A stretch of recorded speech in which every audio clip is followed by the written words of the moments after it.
बड़ी जानकारी आपको बता देते हैं। अब बड़ी खबर होगी प्रयागराज से। तो प्रयागराज की क्या खबर है, चलिए हम आपको बताते हैं। प्रयागराज में करछना बवाल मामले में एक्शन देखने को मिला है। तो ये बड़ी जानकारी आपको बताते हैं कि प्रयागराज से है खबर, जहां पर बताया जा रहा है कि बड़ी जानकारी होती है आपकी टीवी स्क्रीन पर। तो प्रयागराज से जहां पर बवाल मामले में एक्शन, पुलिस ने 50 उपद्रवियों को गिरफ्तार किया है। तो 54 नामजद और 550 उपद्रवियों पर केस दर्ज।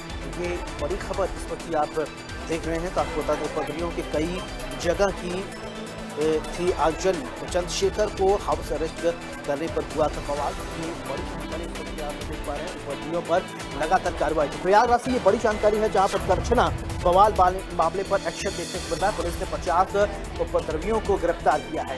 54 नामजद और 550 उपद्रवियों पर केस दर्ज किया गया है। उपद्रवियों ने कई जगह की थी आगजनी। ये बड़ी जानकारी इस वक्त आपको देखने को मिला है। ये बड़ी जानकारी है, जहां पर चंद्रशेखर को हाउस अरेस्ट करने के बाद कार्यकर्ता भड़क गए, नाराज हो गए।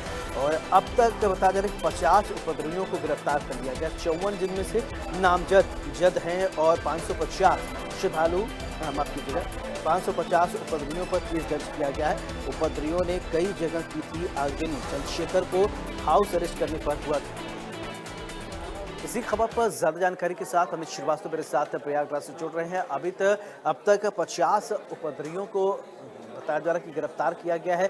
54 नामजद हैं। क्या अपडेट है, ताजा बताइए। जी बिल्कुल, जिस तरह से कल भीम आर्मी के कार्यकर्ताओं ने पटना की चौथा गांव के पास जो रोड को जाम करके वहां उपद्रव किया, पुलिस पे हमला किया, पुलिस की गाड़ियां तोड़ दी, तोड़फोड़ किया, आगजनी की। उसके बाद अब पुलिस जो है एक्शन मोड पे है। लगातार जो उसमें करीबन 54 नामजद और 550 अज्ञात के खिलाफ मुकदमा दर्ज कर लिया है। वहीं 50 से ज्यादा लोगों को इस पूरे मामले में अब तक गिरफ्तारी हो चुकी है। लगातार और लोगों को चिन्हित किया जा रहा है, लगातार उनकी गिरफ्तारी की जा रही है। तो साफ तौर है कि अब जो है पुलिस एक्शन मोड में है और पुलिस का कहना है कि हम रासुका लगाएंगे और ऐसी कार्रवाई जी घटनाएं जो है दोबारा प्रयागराज में ना हो, इसका ऐसी कार्रवाई प्रयागराज में देखने को मिलेगी। और ऐसा कार्रवाई जो करेंगे, पुलिस के अधिकारी का कहना है कि हम ऐसी कार्रवाई करेंगे कि आने वाले साथ उससे भी याद रखेंगे ऐसी घटना, क्योंकि जिस तरह से देखिए 2 महीने बाद अमित, एक ये सवाल बिल्कुल ये जिस उठता तरह है कि 2 देखिए, महीने प्रदेश जो भी चलेगा वो लॉ एंड ऑर्डर से चलेगा। किसी को हाउस अरेस्ट किया गया तो वो एक कानूनी प्रक्रिया है। अब ऐसा नहीं है कि आपके नेता है तो आप उपद्रव करेंगे, तोड़ फोड़ करेंगे। ऐसे प्रदेश थोड़ी चलता है। ऐसे अगर कोई भी मनवाने लगे तो एक से बढ़ के एक ऐसे नेता हैं जिनके बहुत ज्यादा समर्थक हैं, बहुत ज्यादा चाहने वाले हैं। क्या इसी तरीके से अराजकता फैलाया जाएगा? क्या ये है लॉ एंड ऑर्डर? बिल्कुल, जिस तरह से दो महीने बाद यहाँ पे भीम आर्मी चीफ का यहाँ पे आना, रावण का, और इस तरह से यहाँ पे आके ड्रामेबाजी करना कह सकते हैं, क्योंकि जिस समय घटना हुई थी 13 अप्रैल को, उसके बाद तमाम राजनीतिक दल आए थे, लेकिन भीम आर्मी कहीं इनको सुध नहीं थी। लेकिन 2 महीने बाद इनको क्यों सुध आ गई है? 13 अप्रैल की घटना है, उसके बाद इनको जून के लास्ट में याद आ रहा है कि चलना है, अभी परिवार की याद नहीं आई थी प्रयागराज में, जब पीड़ित परिवार जब न्याय की गुहार लगा रहा था, जब उसको न्याय मिल गया, गिरफ्तारियां हो गई, उसमें तमाम चीजें हो चुकी, उसके बाद इनको याद आ रहा है कि चलना है पीड़ित परिवार में। कहीं ना कहीं एक पूरी साजिश के तहत ये इनका दौरा था। और उसके बाद यहाँ पे जिस तरह से कार्रवाई हुई, यहाँ पे उपद्रव किया गया, ये कोई छोटा मोटा प्लानिंग नहीं थी, ये बड़ी प्लानिंग थी।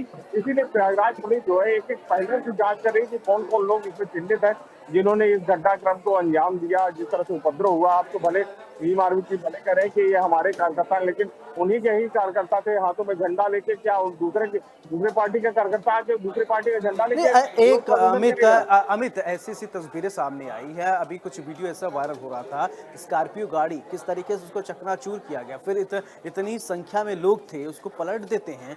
ये इस तरीके की अराजकता, ये तरीका है? ये भीम आर्मी के लोग ऐसा कर रहे हैं क्या? इसका समर्थन चंद्रशेखर भी करते हैं क्या? बिल्कुल, जिस तरह से ये घटनाक्रम को अंजाम दिया गया और जिस तरह से घटनाएं हुई वहां पे, जिस तरह से पुलिस पे हमला किया गया, 1 दर्जन से ज्यादा पुलिस वाले घायल हुए हैं, करीबन 2 दर्जन से ज्यादा आम पब्लिक उसमें घायल हुई है।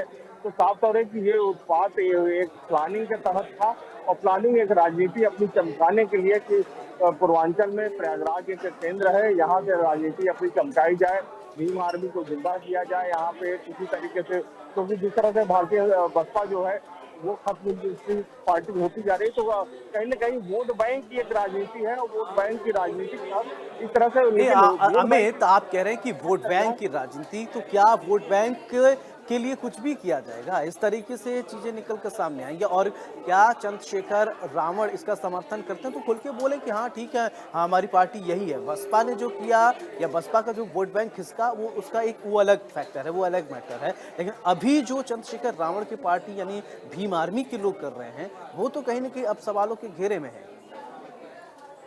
लेकिन बिल्कुल जिस तरह से ये घटनाक्रम को अंजाम दिया गया, जिस तरह से यहाँ घटना हुई, उसके साथ एक बड़ा सवाल उठ के आए, बड़ा हुआ है भीम आर्मी क्योंकि देखिए अगर कोई घटना ताजी हुई अभी 4 दिन हफ्ते 10 दिन के पहले हुई थी, अब वो आए हुए थे तो बात समझ जाती है। लेकिन 13 अप्रैल की घटना को लेकर प्रयागराज में आना और यहाँ पे इस तरह से ड्रामेबाजी करना, सर्किट हाउस में आके बैठ जाना धरने पे और उसके बाद वहां से फेसबुक लाइव करके अनाउंस करना कि हमें यहाँ पे हाउस अरेस्ट कर दिया गया है, तो कहीं ना कहीं उकसाने का भी इन्होंने काम किया, जिसके बाद घटनाक्रम हुई और यहाँ पे इस तरह से उत्पाद प्रयागराज की कचरा इलाके में हुआ।